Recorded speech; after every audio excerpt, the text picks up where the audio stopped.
இயக்கம் எப்போது அரசியல் இயக்கமாக மாறும் என்ற எதிர்பார்ப்பு கடந்த சில ஆண்டுகளாகவே ரசிகர்கள் மத்தியிலும் மக்கள் மத்தியிலும் நீடித்து வரும் நிலையில் கடந்த சில மாதங்களாக மக்கள் இயக்க நிர்வாகிகளை நேரில் அழைத்து ஆலோசனை நடத்துவது, அம்பேத்கர் சிலைக்கு மாலை அணிவித்து மரியாதை செலுத்துவது போன்ற அரசியல் சார்ந்த செயல்களில் ஈடுபட்டனர்.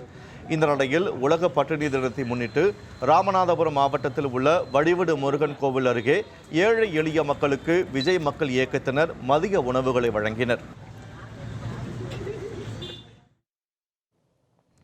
இதேபோல் மயிலாடுதுறை மாவட்டம் முழுவதும் விஜய் மக்கள் இயக்கத்தினர் பந்தல் அமைத்து பொதுமக்களுக்கு மதிய உணவுகளை வழங்கினர்.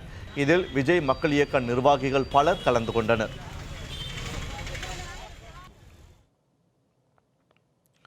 தஞ்சை மாவட்டத்தில் 52 இடங்களில் விஜய் மக்கள் இயக்கம் சார்பில் 100க்கும் மேற்பட்ட மக்களுக்கு சைவ பிரியாணி, தயிர் சாதம், இனிப்பு உள்ளிட்டவைகள் வழங்கப்பட்டன.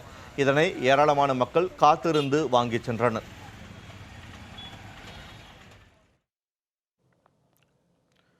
நாமக்கல் மாவட்டம் ராசிபுரம் அருகே உலக பட்டினி தினத்தை முன்னிட்டு ஏழை எளிய மக்களுக்கு விஜய் மக்கள் இயக்கம் சார்பில் அன்னதானம் வழங்கப்பட்டது.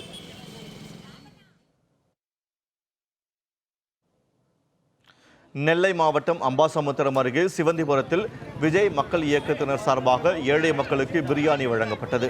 இதில் சிறியவர்கள் முதல் பெரியவர்கள் வரை பங்கேற்று மகிழ்ச்சியாக உணவை வாங்கி சென்றனர்.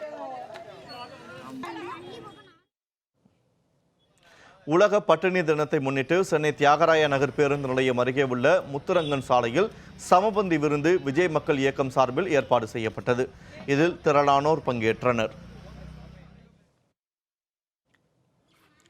இதேபோல மதுரை மாவட்டம் திருப்பரங்குன்றம் கோவில் சுற்றியுள்ள பகுதிகளில் வசிக்கும் ஏழை மக்களுக்கு மதிய உணவு வழங்கப்பட்டது. கரூர் மாவட்டம் புன்னம்சத்திரம் பகுதியில் உள்ள சித்தார்த்தா முதியோர் காப்பகத்தில் முதியவர்களுக்கு அன்னதானம் வழங்கப்பட்டது. மேலும் தமிழ்நாட்டில் 10 மற்றும் 12ஆம் வகுப்பு தேர்வில் முதல் 3 இடங்களை பெற்ற மாணவர்களை விஜய் நேரில் சந்திப்பார் எனவும் விஜய் மக்கள் இயக்கத்தினர் தெரிவித்தனர்.